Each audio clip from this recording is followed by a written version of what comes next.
And here's today's news. Humanity as a whole owes nearly $100 trillion, the IMF reports today. Wait, if the world owes nearly $100 trillion, it must owe it to someone, right? Who do we owe it to? Aliens? Today's Guardian, meanwhile, reports the latest words of Donald Trump. "We are teetering on the edge of World War III, he said. But other than that, we are doing well," he added. So everything's fine other than World War III. US-backed Israel has pushed ahead with its invasion of Lebanon, with 25% of that country now under an evacuation order. 25%? Why isn't that on the front page of every newspaper? For comparison, Russia has about 18% of Ukrainian land, and that invasion was on the front page of every paper for months. Let's check out today's New York Times. "Beijing seeks to displace the United States from its global leadership position," says Rush Doshi, a name best pronounced after several pints of beer, I think. What evidence does he provide for this? None at all. The Chinese leadership has repeatedly said the opposite. China wants a multipolar world because it's fairer and safer. Hey, Mr. Doshi, you can come up with whatever opinions you like, but you can't just make up facts, right? I think the real problem here is that US commentators see everything as a fight, as a contest. Look, on the other side of the New York Times front page today, we have another attack on the Chinese.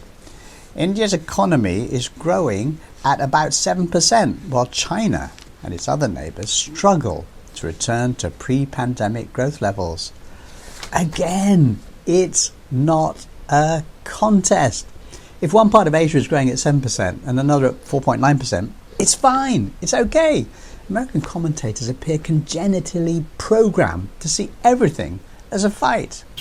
The biggest story by far on social media in the past 24 hours has been the horrific video showing a teenager named Shaban al-Dulu being burned alive by US-supplied weapons in Gaza.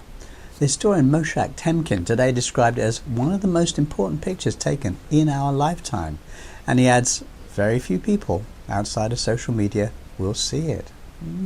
Case in point, China-based commentator Arnaud Bertrand noted that the main TV news channel in France gave 1.5 minutes of coverage to an attack on Israel and just 9 seconds for Israel's attack on Gaza, with no mention of the death of the teenager. On a related topic, US-backed Israel is running a secret plan to starve the residents of North Gaza, according to a report by B'Tselem and 3 other Jewish human rights groups. Now, the UN confirmed that no supplies had arrived in the area since October the 1st. That's 2 weeks ago. This is a horrific crime against international law and any sort of moral justice. The US has responded. They'll stop supplying bombs for 20 minutes, or some such thing. That'll shake things up. That'll get Netanyahu in line.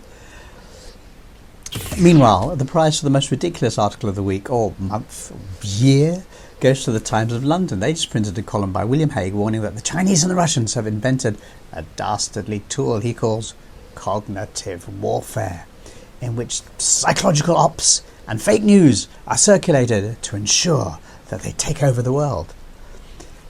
This is literally a perfect description of what the West is doing, with Mr. Hague and the Times of London in the driving seat. You have to give them some credit for chutzpah, I guess. And some good news. Eric Schmidt posted a graph today showing that only 29% of Americans have a fair amount of trust in the media. The majority give the media little or no credence at all. Also in the news, I'm not a Trump fan, but sometimes he tells the truth that the other politicians won't. So we go in, we blow up countries, and then we leave. We got nothing except dead people all over the place on both sides. How stupid are we? That was a Cheney deal and a Bush. How stupid are we? Not just Democrats. It's both. I'm equally angry at both because we have humanity to think about also. You do. You have humanity to think about. And all of these things, they should have never happened. And for the Life in Asia file, this video of a big cat entering a house somewhere went viral. Smart kid. And that's today's news. Peace.